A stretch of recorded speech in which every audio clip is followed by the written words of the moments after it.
오늘 저는 말씀의 제목을 겨울이 오기 전에 이렇게 말씀을 제목을 정했는데요. 그 겨울이 오기 전에 하고 제가 주보에 가로하고 이 이렇게 표기를 여러분에게 해드렸습니다. 그 의미는 겨울이 오기 전에라는 제목으로 제가 두 번째 설교를 한다 하는 것을 여러분들에게 말씀드리는 겁니다. 정확히 말하면 2016년 11월의 마지막 주일날 겨울이 오기 전에라는 이런 제목으로 여러분에게 말씀을 드렸습니다. 저는 오늘 두 번째 시간으로 이제 여러분들과 함께 말씀을 나누기를 원하는데요. 얼마 전에 그 오산에 있는 우리 가재용 정교님 사업장에 가서 개업 감사 예배를 드리고 맛있게 점심 식사 대접을 잘 받고 그 다음에 우리 가정교님이 바쁘신 가운데도 잠시 시간을 내셔서 저희들을 안내해 주셔서 인근에 있는 코스모스 공원을 잠시 돌아보았습니다. 그곳에 가보니까 코스모스 공원이라는 이름대로 코스모스가 넓게 군락을 이루어서 예쁘게 피어 있었습니다. 여자분들은 역시 사진을 찍기를 좋아하시니까 우리 부교님들, 같이 갔던 부교님들 사진 찍고 가재영 정교님이 부교님들 사진을 찍어주는 그 시간 동안에 저는 코스모스 군락 가운데로 조금 더 깊이 들어가 보았습니다. 근데 거기에는 정말 자태를 뽐낼 만큼 잘생긴 녀석이 있었습니다. 그 녀석은 마침 불어오는 가을바람에 흔들거리면서 그 멋진 자태를 뽐내고 있었습니다. 하지만 그곳에 있는 코스모스들이 모두가 잘난 것은 아니었습니다. 그 곁에는 아주 볼품없는 녀석도 있었습니다.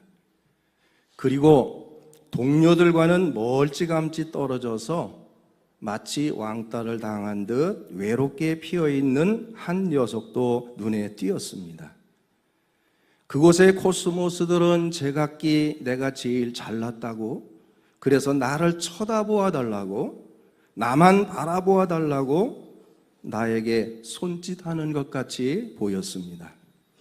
하지만 거기서 멀지 않은 곳에 이제는 시들어서 볼품없이 축 처진 몸으로 마지막 가쁜 숨을 몰아쉬듯 간신히 몸을 지탱하고 있는 녀석도 눈에 띄었습니다. 저는 그 아름다운 코스모스 꽃밭을 돌아보면서 잠시 철학자 아닌 철학자가 되어서 생각해 보았습니다. 인생이란 게 뭘까? 우리 인생이 저 코스모스와 같지 않을까? 제각기 이 땅의 모든 사람들이 내가 제일 잘났다고, 그래서 나를 좀 쳐다보라고, 나만 바라보라고 잘난 체 하기도 하고 폼도 잡아보지만 결국 얼마 가지 못해서 시들어버리고 마는 저 코스모스와 같은 것이 우리들 인생이 아닐까.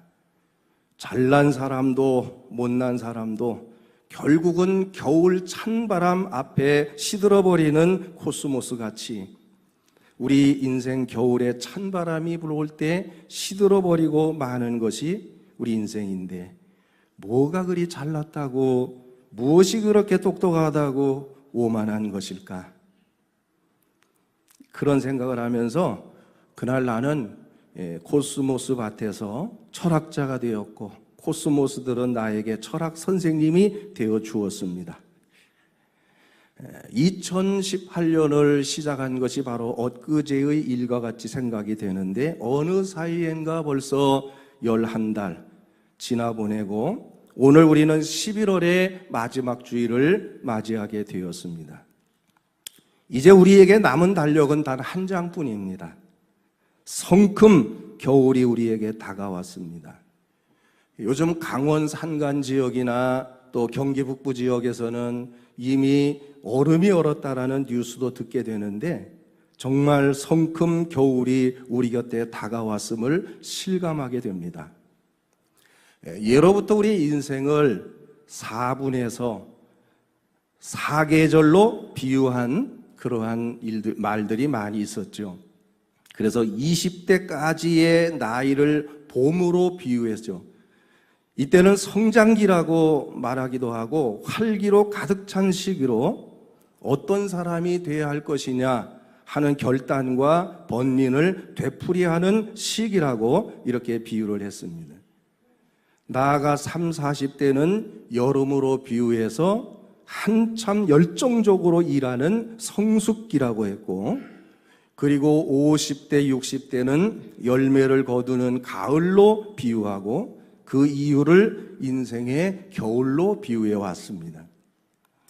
이처럼 우리 인생을 추나추동 4계에 비유하는 것은 비단 동양적 풍습만은 아닌 것 같습니다. 스위스의 신학자인 폴 트루니에도 인생의 4계라는 책을 통해서 우리 인생의 겨울에 대하여 역설하고 있는 것을 읽어볼 수가 있었습니다. 저는 이 시간에 겨울이 오기 전에라는 제목으로 이 시간 여러분들과 함께 우리 인생의 겨울에 대해서 잠시 함께 생각해보는 그러한 시간을 갖기를 원합니다. 이제 오늘 본문으로 돌아가 보겠습니다. 여러분이 잘 알고 계시는 바와 같이 바울은 청년 시절에 사울이라는 이름으로 유대교에 열심하였던 율법사였고 기독교를 박해하는 일에 가장 선봉에 섰던 사람이었습니다. 그랬던 바울이 다메섹 도상에서 예수님을 만나게 되면서 그의 인생이 180도로 변하게 됩니다.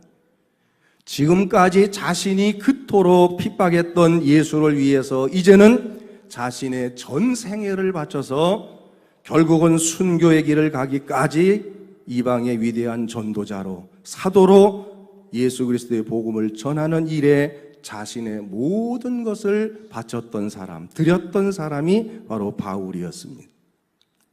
바울은 예수님을 위하는 일이라면 어떤 고통이나 시련도 기쁨으로 감당했습니다. 때로는 매를 맞기도 하고, 때로는 감옥을 가고, 때로는 미친 사람이라는 소리를 듣고, 때로는 굶주리면서도 온갖 고초를 겪으면서도 그는 예수 그리스도로 인하여 당하는 고난이라는 것 때문에 감사하고 기뻐했습니다. 그리고 이제 그의 노년에 로마의 한 감옥에 갇혀서 생의 마지막 시간을 보내고 있었습니다. 그 차디찬 감옥에서 바울은 어쩌면 자신의 마지막 편지가 될지도 모를 디모데후서 오늘 본문, 즉 디모데에게 보내는 두 번째 편지를 쓰게 되는 겁니다. 바울은 자신의 마지막이 될지도 모를 편지를 쓰면서 걷잡을 수 없는 고독을 느꼈을 겁니다.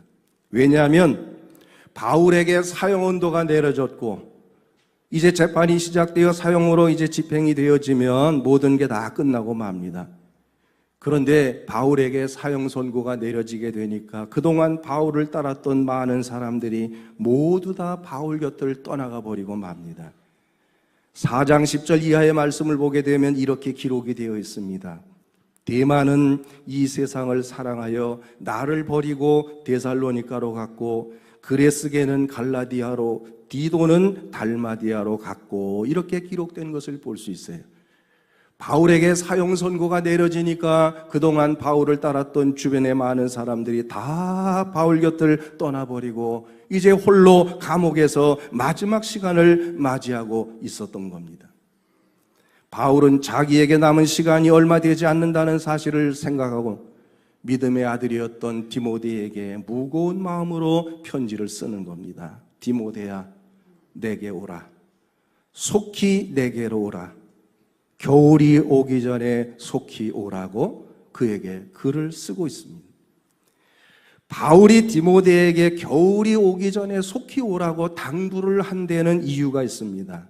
그것은 당시에 겨울이 되면 지중해 바다는 작은 배들이 항해하기가 불가능할 정도로 기상 상태가 좋지 못하였기 때문에 이 겨울이 오기 전에 빨리 오지 않으면 올 수 없다는 것을 의미하는 말씀이에요. 잠시라도 지체하게 되면 겨울이 닥칠 것이고 겨울이 오면 배가 운항하지 못하니까 다음 해 봄이 될 때까지 기다려야 됩니다. 그러면 디모데가 바울에게로 올 수 없어요. 바울은 자신이 그 다음 해 봄까지 살아있지 못할 것을 느꼈을 겁니다. 그러므로 바울은 디모데에게 겨울이 오기 전에 속히 오라고, 지금 오지 아니하면 나를 만날 수 없을 것이라는 의미로 디모데에게 간절한 마음으로 당부했던 겁니다.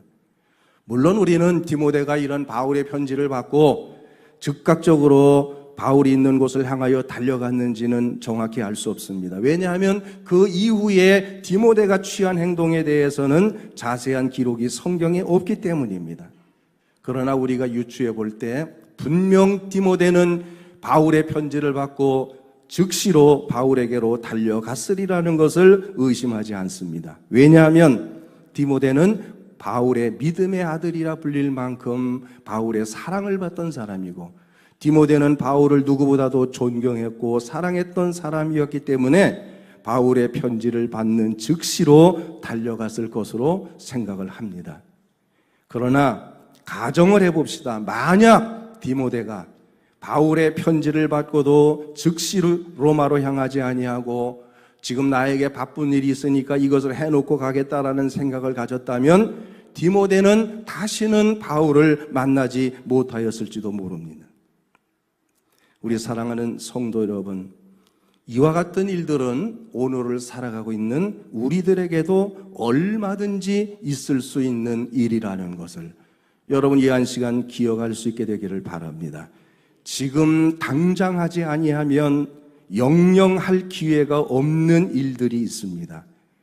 일생 동안 단 한 번밖에 없는 기회, 지금 놓치면 다시는 붙잡을 수 없는 기회들이 있습니다. 우리 성도 여러분, 이 시간 귀를 기울여서 한번 들어보시기를 바랍니다. 겨울이 오기 전에 속히 내게로 오라. 바울이 디모데를 향해서 하는 말이지만 오늘 이 음성이 주님의 음성이 되어서 여러분들의 귀에 들려지는 이 시간이 되기를 간절히 소망을 합니다. 우리들에게는 두 가지 유형의 겨울이 있을 수 있습니다. 첫 번째는 우리에게는 건강의 겨울이 있다는 겁니다. 그렇습니다. 지금 나에게 주어진 건강이 언제까지나 영원할 수 없다는 것을 알아야 합니다. 지금 내가 건강해서 불편이 없다고 하더라도 내일 내가 어찌 될런지 알 수 없는 거예요. 요즘 혈기가 왕성한 이런 젊은이들도 그냥 힘없이 쓰러지는 것을 봅니다. 어제까지 멀쩡했던 젊은이들이 자고 일어나 보면 어디가 아파서 병원에 입원했다라는 소식을 듣습니다. 정말 키도 크고 건강하고 운동도 잘하고 전혀 그런 아픈 것과는 상관이 없을 것 같은 그런 젊은이들도 한순간에 그냥 쓰러져요. 멀리 가지 말고 바로 세로나 병원만 봐도 그렇죠. 거기에 저는 세로나 병원을 알기 전만 해도 연세가 많으신 분들, 이런 분들이 가서 치료받는 곳이라고만 생각을 했는데 정작 신방을 가서 보니까 젊은이들이 그렇게 많아요. 19살 된 청년도 있더라고요. 키가 얼마나 큰지요. 오른쪽을 사용을 못해요. 그렇게 젊은이들도 힘없이 쓰러지는 거예요. 뿐만 아니라 나이가 들면서 우리들의 건강은 자꾸 쇠퇴해 갑니다. 내 몸이 옛날 같지 않다는 것을 느끼게 돼요. 바로 우리들에게 건강의 겨울이 다가오고 있다는 사인이죠. 그렇다면 내게 있는 건강을 가지고 우리가 주의 일을 할 수 있는, 주님의 일을 할 수 있는 시간도 그리 많지 않다는 것을 우리가 잊어서는 안 된다는 겁니다. 지금 내가 건강할 때, 나에게 힘이 있을 때 주님의 나라와 그의 영광을 위해서 힘써 일해야만 된다는 것을 우리는 이 한 시간 분명히 깨닫고 기억하는 시간이 되어야 할 줄로 믿습니다. 건강의 겨울이 닥쳐오면 그때는 하고 싶어도 할 수 없고 후회를 해도 때는 늦고 맙니다. 몸에 병이 드는 건강의 겨울이 있고 나이가 들어서 내 몸을 내 마음대로 움직이지 못하는 건강의 겨울이 우리에게도 있다는 사실을 여러분 이 한 시간 기억하게 되기를 주의 이름으로 부탁을 드립니다.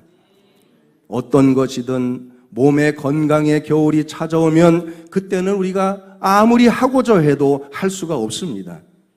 그러므로 건강할 때, 나에게 건강이 있을 때 그 건강 주심을 감사하면서 주의 나라와 주의 영광을 위해서 힘써 일할 수 있는 우리 천안영문의 모든 성도들이 될 수 있기를 주의 이름으로 축원합니다. 건강의 겨울이 어느 순간 우리들에게 성큼 닥쳐올런지 아무도 모릅니다.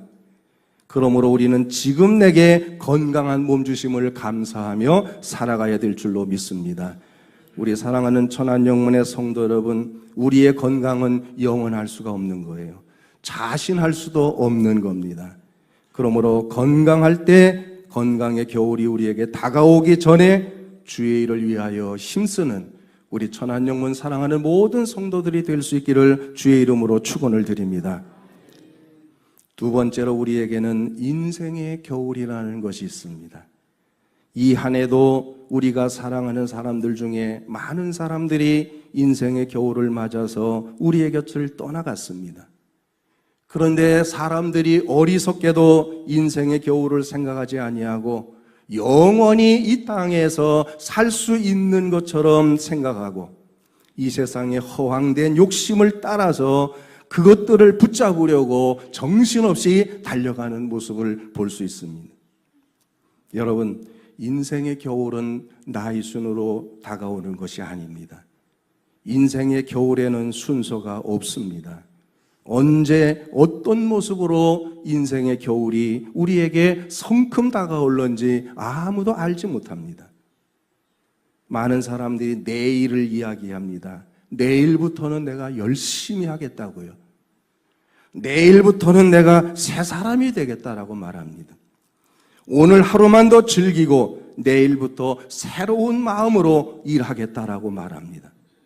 하지만 여러분, 내일은 우리들에게 보장되어 있지 않습니다. 그러므로 잠언 27장 1절 말씀에 보면 내일 일을 자랑하지 말라. 하루 사이에 무슨 일이 일어날런지 네가 알 수 없음이니라 말씀입니다.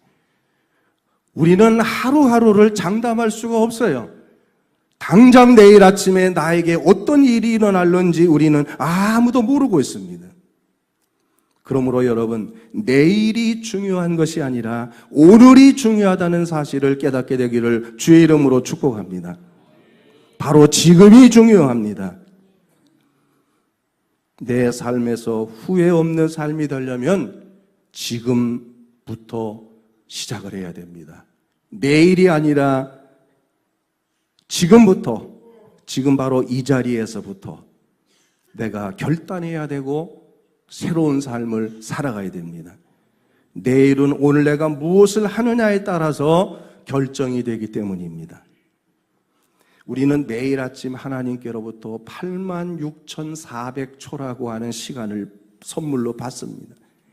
그리고 매일 밤 우리가 좋은 목적으로 사용하지 못하고 소모해버린 시간은 그냥 그렇게 허무하게 사라져버리고 맙니다. 시간은 기다려주지 않기 때문이죠.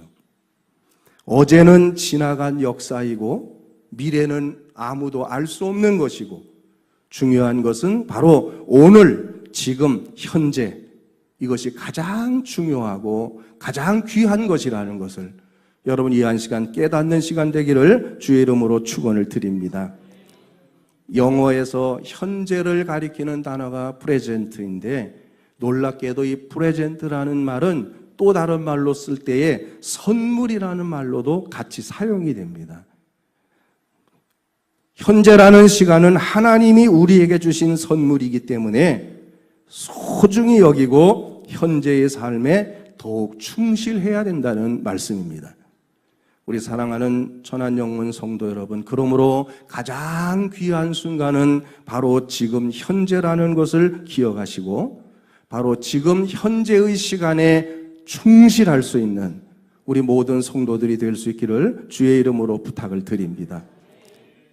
낙엽은 떨어지고 찬바람이 불어오는 계절, 겨울이라는 이 계절은 오늘 우리에게 종말의 느낌을 한껏 전해주고 있습니다. 어느 순간 인생의 겨울이 갑자기 우리에게 찾아올지라도 그때 후회 없는 삶이 되려면 지금 내게 주어진 현재의 시간에 충실해야만 된다는 사실을 기억하면서 주어진 매 순간순간마다의 최선을 다하는 삶을 살아가시는 귀한 성도들 되시기를 주의 이름으로 축복합니다. 이제 2018년이 한 달 남았습니다. 남은 한 달의 시간들을 소중하게 사용하시기를 주의 이름으로 부탁을 드립니다. 하루하루를 귀하게 여기시고 매 순간순간을 결코 후회 없는 삶이 되기를 위해서 지금 현재에 충실한 성도들이 되어주시기를 바랍니다. 겨울이 오기 전에 속히 오라는 오늘 본문의 성경 말씀이 주님의 음성이 되어서 여러분 모두의 귀에 들려지는 이 시간이 되기를 소망합니다. 그러므로 내일로 미루지 않고 이 자리에서 결단하며 하나님의 뜻을 따라서 살아가고 그의 영광을 위하여 헌신하는 현재의 삶에 최선을 다하는 우리 천안영문 모든 성도들이 되어질 수 있기를 주의 이름으로 간절히 축원을 드립니다. 잠시 기도하도록 하겠습니다. 하나님, 2018년도 시작이 바로 엊그제의 일 같은데 벌써 하나님 11달을 지내보내고 11월의 마지막 주일을 맞았습니다.